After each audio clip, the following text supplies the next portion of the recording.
Cigarettes have been a serious issue for a long time, not just in society, but also in universities. Many colleges started smoking when they were still in school, and now they do it more openly.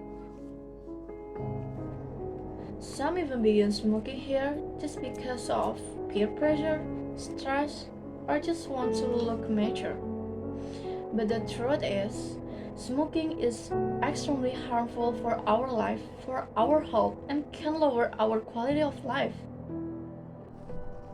For college, it doesn't just affect physical health, it messes with focus, stamina, and productivity.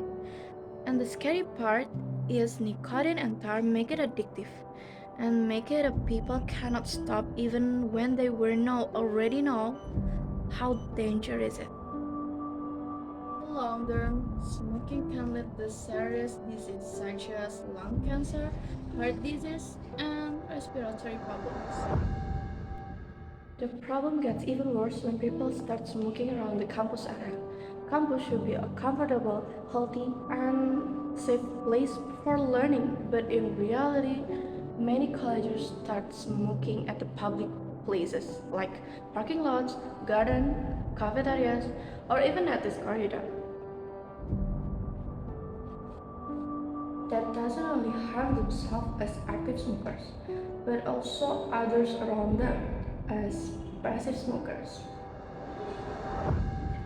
Studies show that passive smokers are actually at greater risk because they breathe something called side-stream smoke, which is even more toxic. Imagine someone who don't smoke but have to breathe cigarette smoke every day from their friends. That's unfair and seriously dangerous for their health. It should be a place where awareness and maturity and thinking grow, not a place that normalizes self-destructive habits. If educate young people cannot control themselves from smoking in public spaces, how can they become a good example for the community?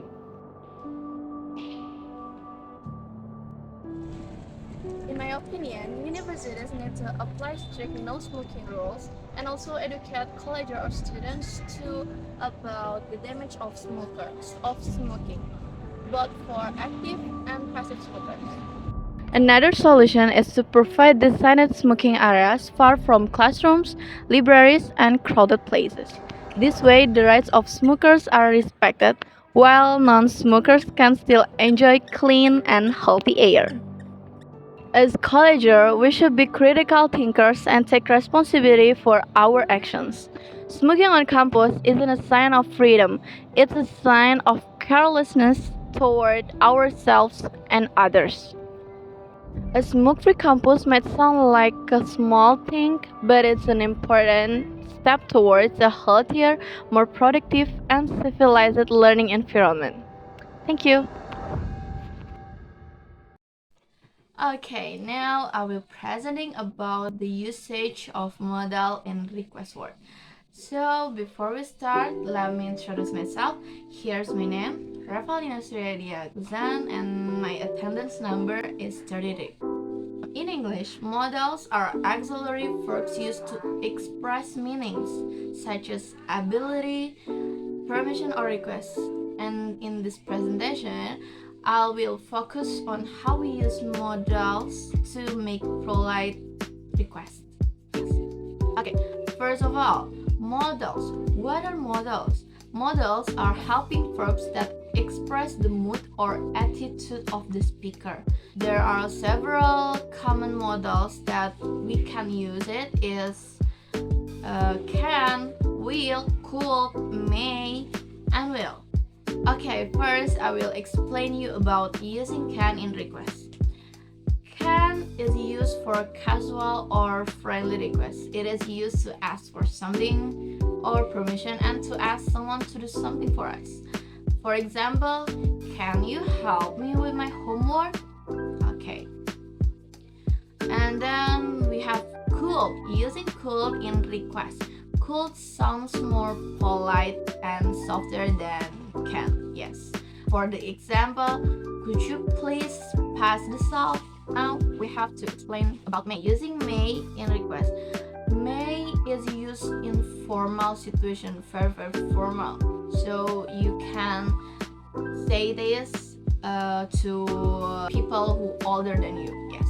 Now we have using will in request. So for will is a bit direct but still polite. You all guys can say that to your friends or your sisters, your younger sisters. Yeah. The last we have would, using would in request. For the example, would you mind closing the door?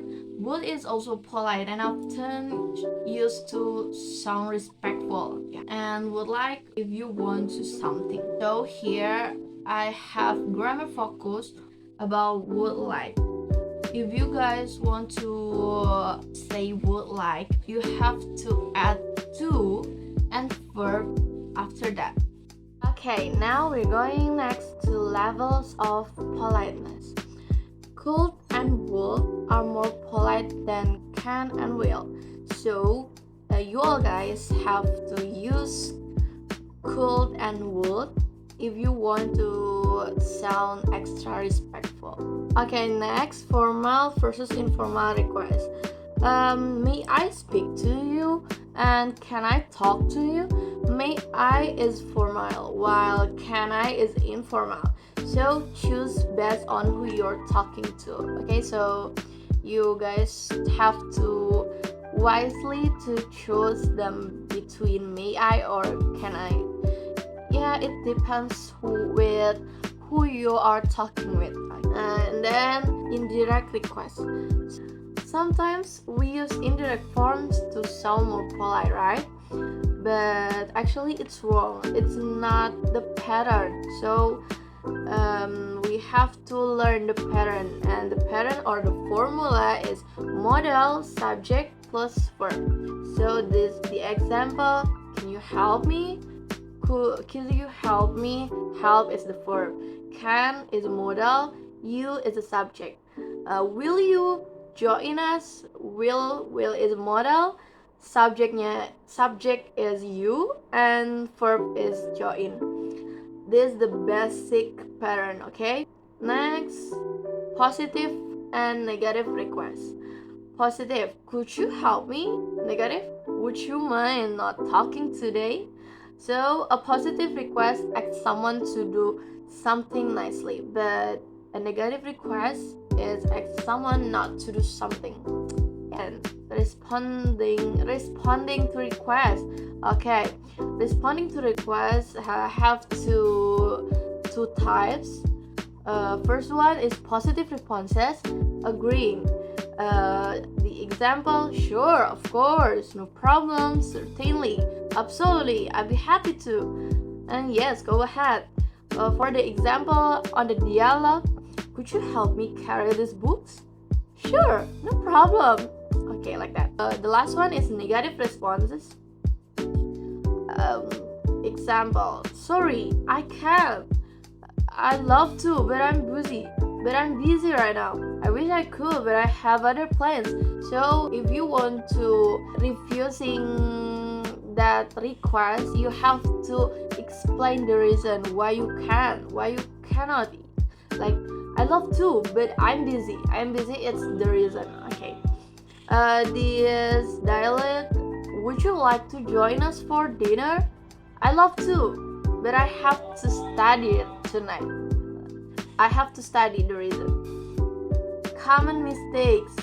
Can you to help me? It's not the formula or it's not the pattern. Don't add to after a modal. So just can you help me? Not can to you help me or can you to help me? Okay, last summary. Modals make requests sound polite and natural in English communication. So your speaking English can be upgrading. Your skill can be upgrading if you know or understanding for this material. So that's all for my presentation. Thank you for listening. Wassalamualaikum warahmatullahi wabarakatuh.